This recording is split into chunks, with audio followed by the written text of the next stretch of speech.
क्या आपने कभी सुना है कि कोई माँ मरने के बाद भी अपने बच्चों को ढूंढती है?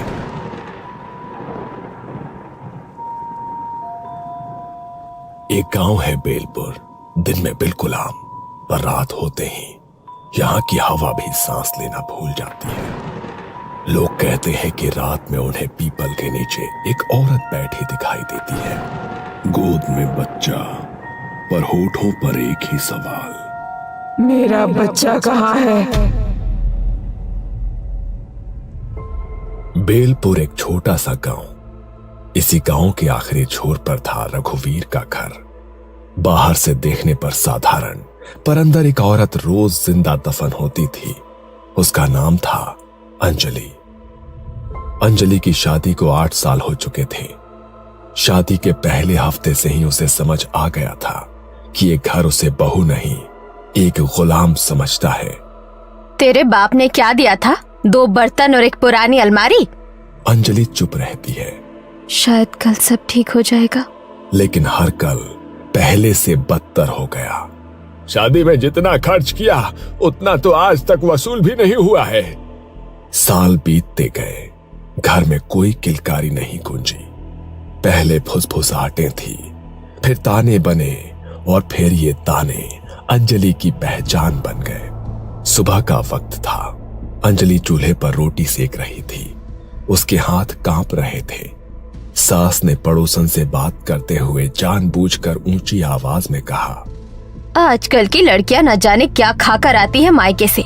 शादी के इतने साल हो गए, एक औलाद नहीं दे सकी। अंजलि ने पीछे मुड़कर कुछ कहना चाहा, लेकिन शब्द गले में अटक गए। रघुवीर हंसते हुए बोला, अरे माँ छोड़ो ना, किस्मत ही फूटी है इसकी। मेरे दोस्त के घर देखो, शादी के 2 सालों में 2 बच्चे। अंजलि ने चुपचाप रोटी पलटी। उसकी आंखों में आंसू थे, पर आवाज नहीं। एक दिन अंजलि के मायके से उसके माता पिता आए थे। माँ ने बेटी को देखते ही समझ लिया कि कुछ बहुत गलत है। अंजलि खाना परोस रही थी। बहू, थोड़ा तेज चलो। वैसे भी तुमसे क्या उम्मीद रखे? ना घर बढ़ाया ना वंश, कम से कम खाना तो गरम खिलाओ। रघुवीर अपनी मुंडी नीचे करके हंस रहा था। अंजलि की माँ रेखा ने बीच में कहा, बहन जी, डॉक्टर को दिखाया क्या? ससुर भैरव सिंह ने हंसकर जवाब दिया, दिखाया था। डॉक्टर ने साफ कहा कि दिक्कत जो है लड़कियों में है। ये झूठ था। कोई डॉक्टर नहीं, कोई जांच नहीं, बस इल्जाम। अंजलि का सिर झुक गया। उसके पिता कुछ बोलना चाहते थे, लेकिन बेटी की आंखों में डर देखकर चुप रह गए। धीरे धीरे ये बातें घर की 4 दीवारों से बाहर निकल गई। कुएं पर पानी भरती औरतें उसे देखकर कहती, वही अंजलि है ना? हाँ, इसकी सास कहती है ये बांझ है। इसके पति की दूसरी शादी होनी चाहिए। अंजलि जहां जाती उसे अपनी पीठ पर लोगों की उंगलियां चुभती महसूस होती। एक रात अंजलि अकेली बैठी थी, हाथ पेट पर रखे हुए। उसे सारी बातें याद आ रही थी। बांझ है, ये वंश मिटाने आई है।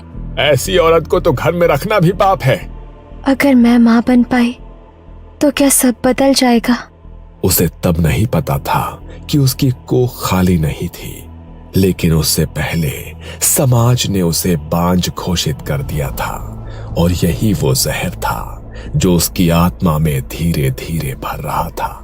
हर ताने के साथ अंजलि की आत्मा में एक दरार पड़ती गई।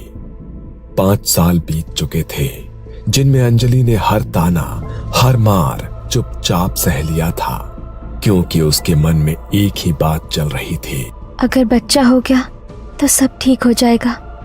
रात को जब रघुवीर शराब पीकर आता, औरत है तू, पर अगर बच्चा नहीं दे सकी तो किसी काम की नहीं। वो उसे पीटता, कभी दीवार से पटकता, कभी बाल खींचता। अंजलि रोती नहीं थी, बस मन में यही दोहराती, बस एक बार गर्भधारण हो जाए, फिर शायद सब बदल जाए। लेकिन रघुवीर की शराब, उसकी मार और अंजलि का टूटता शरीर, इन सब के बीच गर्भ ठहरना आसान नहीं था। शादी के 5 साल बाद एक सुबह अंजलि को उल्टी हुई। उसने डरते डरते अपने पेट पर हाथ रखा। डॉक्टर ने कहा, बधाई हो, आप मां बनने वाली हैं। उस दिन अंजलि देर तक आईने के सामने बैठी रही। पहली बार उसके चेहरे पर सच्ची मुस्कान थी। मेरे अंदर कोई है। उसने भगवान को धन्यवाद दिया। सोचा कि अब शायद सब बदल जाएगा, लेकिन घर में वो अकेली ही खुश थी। जब उसने घर में खबर दी, अच्छा है, एक बार बच्चा पैदा हो जाए फिर इसे मायके भेज देंगे। हमें तो बस वारिस चाहिए, इसका बोझ हम क्यों उठाए। बच्चा हमारा होगा, तू तो बस जरिया है। अंजलि का दिल उसी पल टूट गया। गर्भवती होने के बावजूद उसकी जिंदगी में कुछ नहीं बदला। सुबह से रात तक झाड़ू, पोछा, बर्तन, चूल्हा और भारी पेट के साथ पानी के घड़े उठाना। गर्व है, कोई बीमारी नहीं। खाने में अक्सर बासी रोटी, कभी कभी बस पानी। कई रातें बिना कुछ खाए गुजारी। शरीर सूखता जा रहा था, हड्डियां दिखने लगी थी, लेकिन उसके पेट के अंदर एक जान बढ़ रही थी। अंजलि का शरीर मरने की ओर बढ़ रहा था और उसका बच्चा जन्म की ओर। रात को उसे अजीब सपने आने लगे। कभी वो खून से लथपथ होती, कभी कोई उसकी कोख से बच्चा खींच रहा होता। मेरा बच्चा मतलब। एक दिन सुबह सुबह अंजलि डॉक्टर के पास से लौटी थी। डॉक्टर ने साफ कहा, कमजोरी बहुत ज्यादा है, खाना ठीक से नहीं खाओगे तो बच्चा और तुम दोनों खतरे में रहोगे। अंजलि ने बस सिर हिलाया था। वो जानती थी कि घर में उसकी सेहत किसी के लिए मायने नहीं रखती। ये क्या है? हम क्या जानवर हैं जो ठंडा खाना खाएंगे?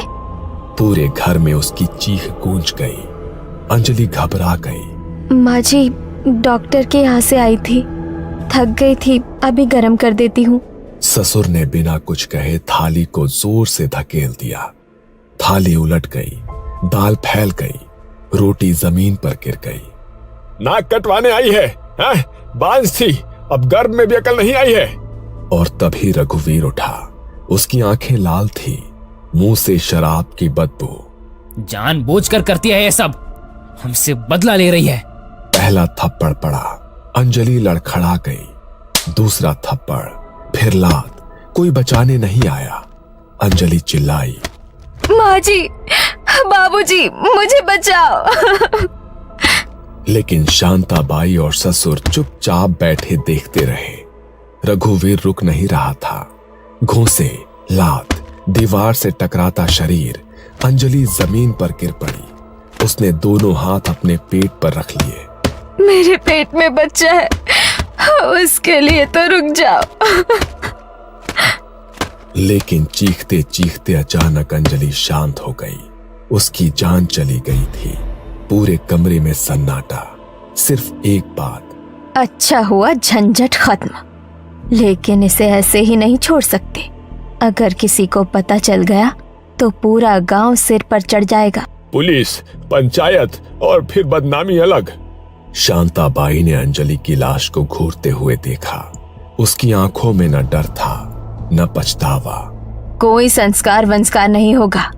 चिता जलेगी तो पूरे गांव को बताना पड़ेगा। झूठी चिंता दिखानी पड़ेगी। थोड़ा रुक कर वो बुदबुदाए, कल मोही बच्चा लेकर चली गई। रघुवीर चुप था। शराब का नशा अब उतर चुका था। उठा इसे और पीछे खेत में गाड़ दे, सुबह तक कोई निशान नहीं रहना चाहिए। रघुवीर ने अंजलि के शरीर को उठाया। उसके हाथ अब भी पेट को पकड़े हुए थे, जैसे वो मरने के बाद भी अपने बच्चे को बचा रही हो। रघुवीर का हाथ एक पल को कांपा, लेकिन वो रुका नहीं। उसने अंजलि को उठाया और पीछे के दरवाजे से बाहर निकला। खेत में अंधेरा था। रघुवीर ने एक गड्ढा खोदा और अंजलि को उसी कपड़े में गाड़ दिया गया जिसमें वो मरी थी। न कोई मंत्र, न कोई अग्नि, न कोई अंतिम शब्द। ऊपर खेत, नीचे एक मां और उसके गर्भ में अधूरी जिंदगी। रघुवीर वापस आया, हाथ धोए। तीनों ने चुपचाप खाना खाया। तीनों अपने अपने कमरों में सोने चले गए, जैसे कि कुछ हुआ ही ना हो। जैसे घर में कभी अंजलि थी ही नहीं। 3 दिन बीत गए थे, घर में अंजलि का नाम कोई नहीं लेता था। खेत के पीछे की मिट्टी अब बैठ चुकी थी।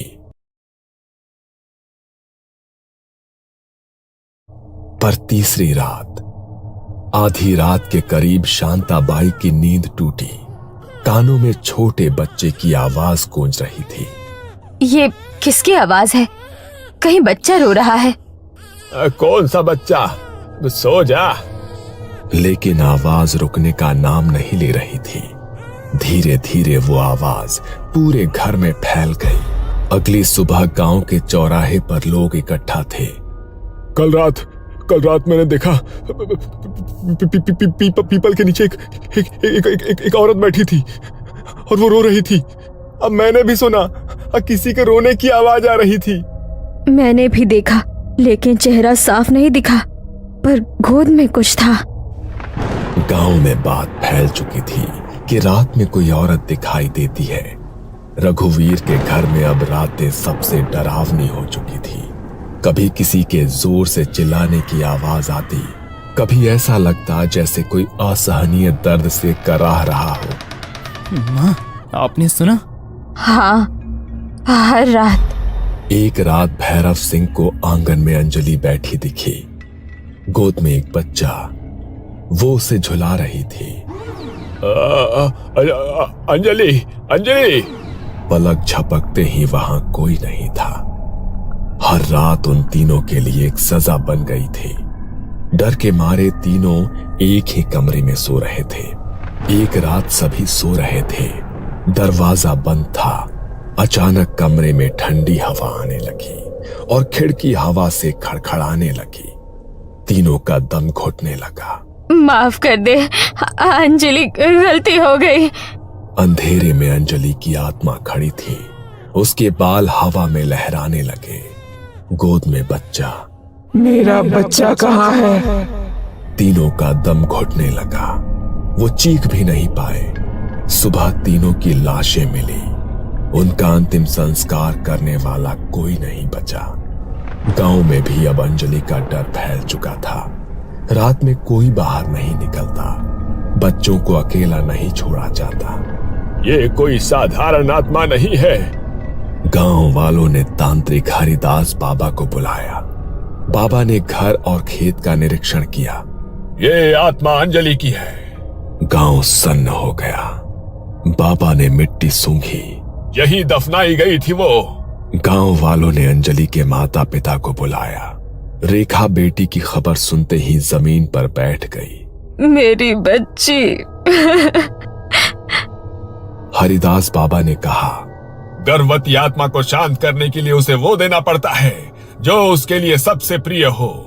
अंजलि की पसंदीदा चॉकलेट, बचपन की गुड़िया, उन्हें खेत के पास रखा गया।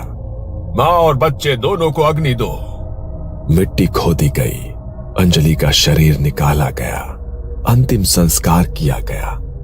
आज भी जब आधी रात के बाद कोई खेतों के पास से गुजरता है तो हवा अचानक ठंडी हो जाती